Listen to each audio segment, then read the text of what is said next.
Rice producers are falling behind in getting their crops out of the field. Neil Melancon finds out what new varieties are on the horizon and how the market for rice is faring with this week's special guest. Neil?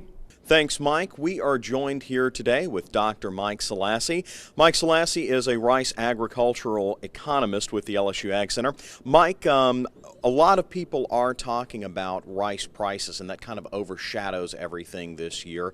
But I'd like to talk a little bit about how the research at the LSU Ag Center is kind of helping along with that. It's always helped with yields. It's always helped with planted acres. Talk to me, though, is there a little more pressure this year on the research end because prices just seem to keep elevating? There's a lot more risk going on.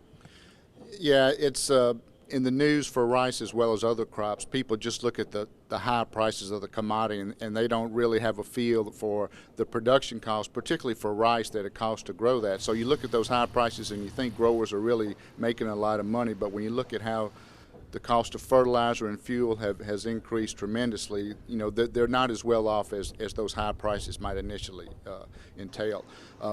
Through the years, the biggest factor that has reduced production costs per hundredweight in the case of rice is increase in yields, and so, you know, having a viable variety development program for rice has been important. But because fertilizer and fuel is so expensive in the last year or so, there's a lot more effort on, you know, let's optimize the application of our inputs, let's minimize the trips over the field. A lot of growers are looking to switch to electric motors for pumping because diesel is so expensive. So it's focused a lot of attention on using inputs as efficiently as possible. Let me switch gears here right now and talk a little bit about from the 05 year when we had the disasters of Katrina and then especially Rita. We lost about 30% of our rice farmers in that period right thereafter.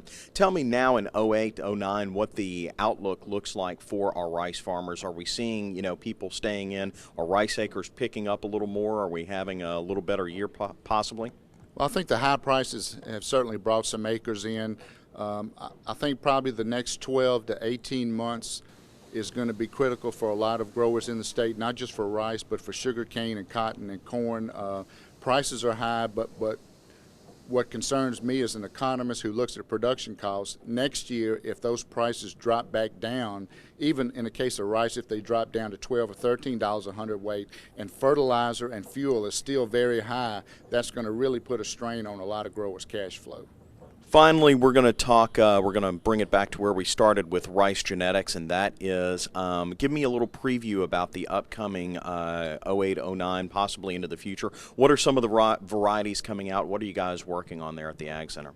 Well, we at the rice station in Crowley, they are developing varieties, obviously, that are going to do well in our climate. About 80% of our rice production is in southwest Louisiana. The other 20% is northeast. So they try to develop rice varieties that are suitable for those particular areas. Most of our acreage over the years has been in long grain rice, and so obviously most of our varieties are focused in there. But we are, over the years in the domestic rice market, imports are a larger and larger share, so we do try to develop specialty type varieties that maybe can fit a niche market that we can grow in Louisiana and sell at a good price in this country. All right, Dr. Mike Salassi, I appreciate your time here on our program. Thank you, sir.